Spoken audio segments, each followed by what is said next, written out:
The iPhone 16 Pro gets a bigger display and the 5x tetra prism zoom from the Max without a price hike. Add in promising Apple Intelligence features, a smarter Siri and longer battery life, and this is a compelling flagship phone value. I just wish the charging speed got a boost and that visual intelligence and ChatGPT weren't coming later.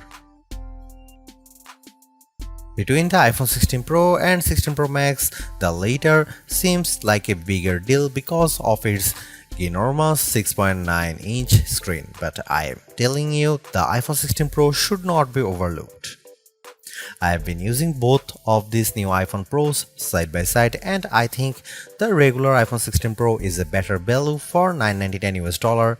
You get a bigger display than last year, the most powerful 5x zoom that used to be a Pro Max exclusive, and an impressive battery life boost based on our testing. Otherwise, the iPhone 16 Pro has all the same goodies as the Pro Max, including the powerful A18 Pro chip, upgraded 48-megapixel ultra-wide camera, and impressive video features like 4K 120fps slow-mo videos and audio mix for zapping background noise. Apple Intelligence features like writing tools and the new Siri are promising based on early testing of the iOS 18.1 developer beta, but that won't officially arrive until October.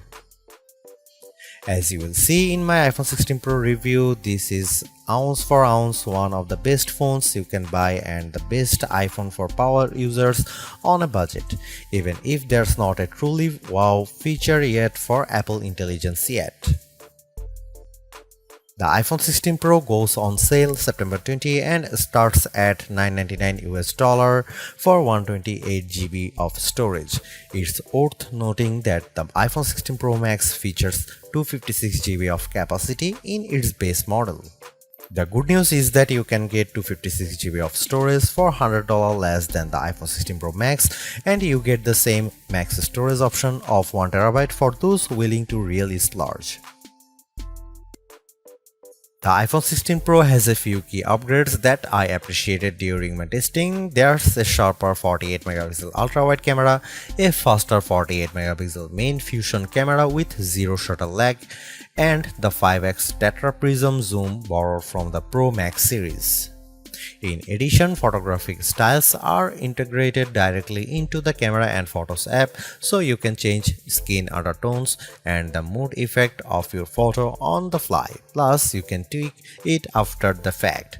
To test the iPhone 16 Pro's faster performance, I had my son take a photo of me shooting a jump shot side by side with the iPhone 15 Pro, and the result is brighter and more detailed image. How does the iPhone 16 Pro compare to the best camera phones? I shot a number of pictures using the iPhone 16 Pro alongside the Samsung Galaxy S24 Ultra and the Google Pixel 9 Pro XL to find out. I put the ultra-wide camera to the test on the iPhone 16 Pro with this shot of a beach and Apple comes out on top. The colors are more natural through the iPhone versus the Galaxy S24 Ultra, and Samsung's peak looks distorted on the right side by the flowers. Here are some camera samples of iPhone 16 Pro.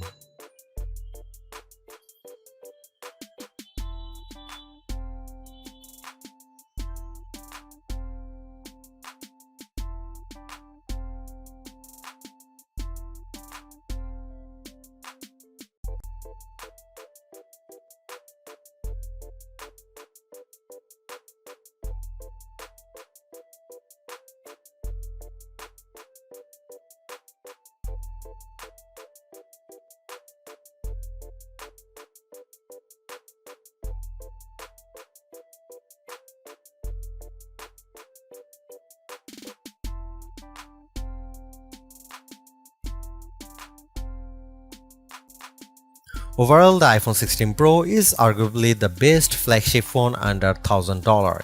You get the same excellent cameras as the iPhone 16 Pro Max for $200 less, and I think the screen is big enough at 6.3 inches while being easy to use with one hand.